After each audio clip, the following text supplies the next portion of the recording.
Assalamualaikum warahmatullahi wabarakatuh. Pada kesempatan kali ini, saya akan membagikan video tentang petunjuk teknis pengisian form asuhan keperawatan berbasis checklist di UPTD Puskesmas Jeta, Kabupaten Semarang. Berikut adalah bentuk dari form asuhan keperawatan berbasis checklist. Isi dari form ini adalah: pertama, judul asuhan keperawatan. Kedua, identitas pasien atau klien yang berobat ke puskesmas. Untuk bagian kolom pertama adalah tanggal atau jam. Kolom kedua data pengkajian. Kolom ketiga diagnosa keperawatan. Kolom keempat tujuan dan kriteria hasil. Kolom kelima intervensi keperawatan. Kolom keenam implementasi keperawatan, dan kolom terakhir adalah evaluasi keperawatan. Pada bagian bawah form terdapat kolom catatan, nama petugas, dan tanda tangan petugas. Untuk pengisian form asuhan keperawatan berbasis checklist, hal pertama yang dilakukan adalah pemilihan formulir.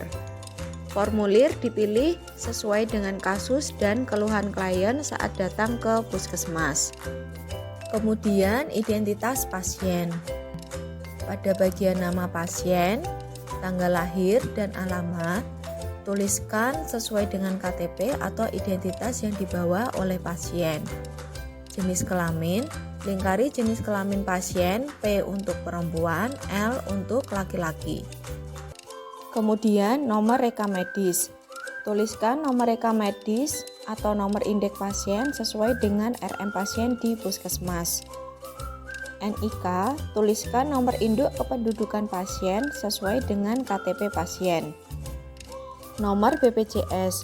Apabila pasien memiliki kartu BPJS, tuliskan nomor BPJS sesuai dengan kartu BPJS pasien. Apabila pasien tidak memiliki BPJS, berikan tanda strip.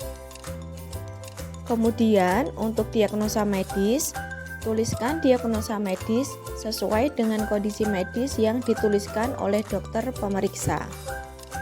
Pada bagian kolom, untuk kolom yang pertama, tanggal atau jam, silahkan tulis dengan tanggal, bulan, tahun, serta jam saat melakukan pendokumentasian asuhan keperawatan. Kolom kedua adalah kolom data. Pada bagian data subjektif, keluhan utama diisi dengan keluhan yang dirasakan klien saat dilakukan pemeriksaan. Berikan tanda centang pada data yang sesuai dengan kondisi klien saat itu.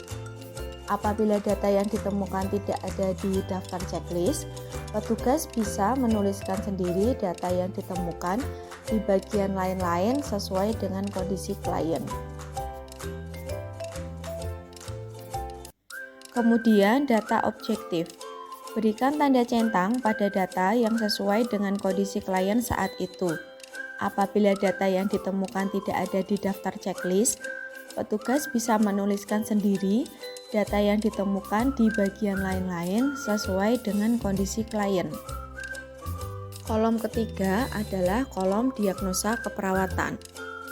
Setelah memilih diagnosa keperawatan yang tepat, berilah tanda centang pada etiologi yang menyebabkan diagnosa keperawatan tersebut muncul. Kolom keempat, kolom tujuan dan kriteria hasil.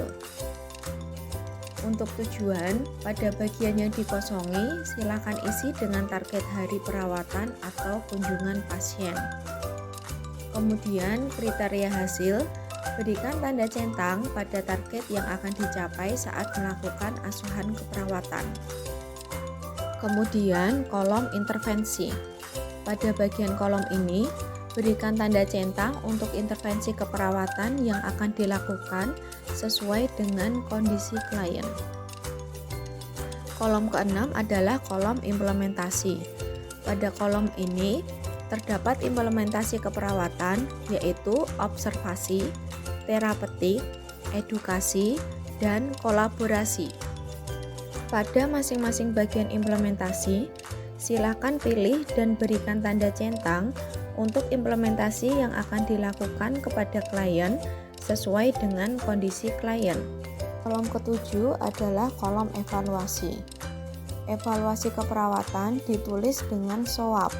S untuk subjektif, O untuk objektif, A untuk analisa, kemudian P untuk planning. Pada bagian subjektif, pilih dan berikan tanda centang pada kondisi yang disebutkan oleh klien atau keluarga setelah dilakukan asuhan keperawatan. Apabila kondisi yang disebutkan tidak ada di checklist, petugas bisa mengisi sendiri di bagian lain-lain.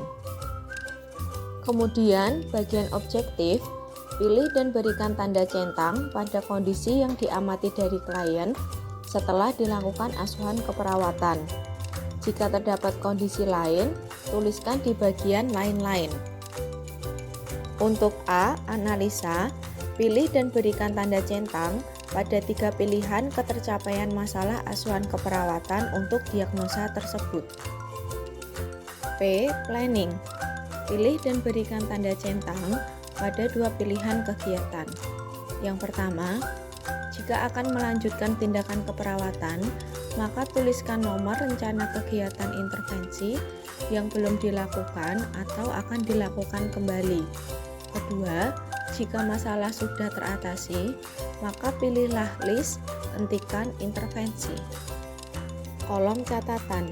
Pada kolom ini, tuliskan catatan penting untuk dokumentasi asuhan keperawatan yang dilakukan. Kolom terakhir adalah kolom nama petugas dan tanda tangan. Pada bagian kolom ini, tuliskan nama petugas yang melakukan pendokumentasian asuhan keperawatan serta berikan tanda tangan di kolom tanda tangan.